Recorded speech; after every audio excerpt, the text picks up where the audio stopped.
In this video I'm going to discuss chapter 15 of this book, and the subject I'm going to discuss in this case is torsion moment. So I'm going to calculate it analytically and then verify it with the help of SolidWorks Simulation. So for that I created an Excel file with some images over here, and the situation I'm going to calculate is a bar with a radius of 5 millimeters. So the diameter is 10 millimeter, is 1 centimeter.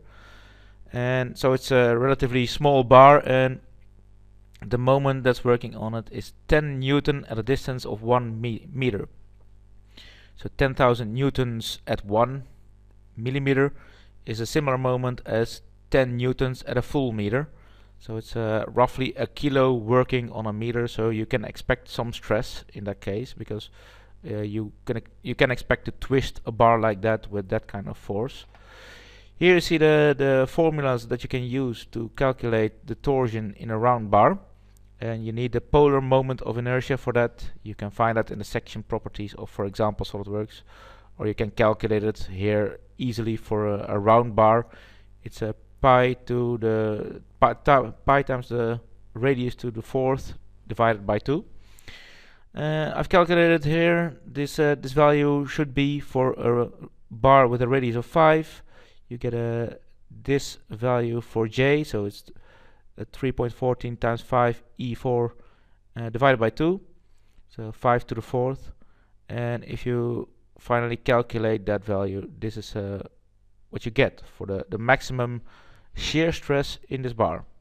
So it's the torsion moment times the radius divided by this value that you can simply calculate by entering the radius for this formula. And in this case it's 5 millimeters for the radius, so don't fill out the diameter here. You could easily make that mistake. So this is the value we're looking for in our calculation, and I'm gonna set up that calculation in SolidWorks now.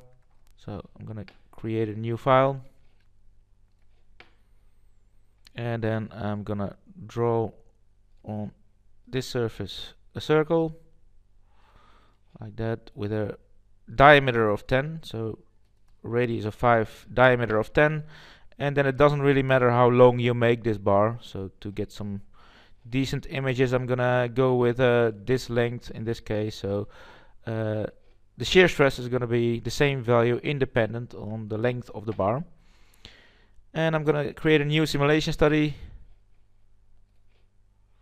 and then fix this part on the left side, and then on the right side I'm gonna enter a torque, so torsion moment on this surface, and I can enter an axis or a cylindrical surface as the direction of rotation for this torsion, and I'm gonna enter 10 newtons on a meter.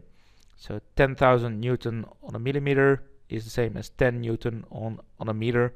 It's easy to make a mistake over there, so be sure to get your dimensions right over there. So now I've set this calculation up. I can save the part and then run it.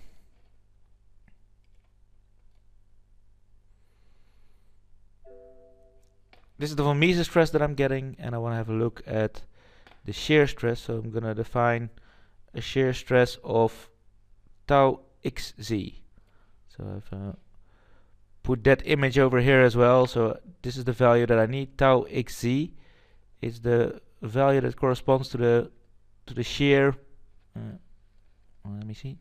Should oriented right. Like this. It's the easiest. So it's the value that you're getting on the left side of the part in a positive way, and on the right side of the part in this case for the negative value. And as you can see, it's quite close to the 50 that I calculated earlier on analytically. So 50.9, and the finer you mesh, the closer you will get to that value. So now it's 51.2, and it's not a big difference, but the finer you mesh, the closer you will get to that value. So I'll rerun this calculation and see that I got closer.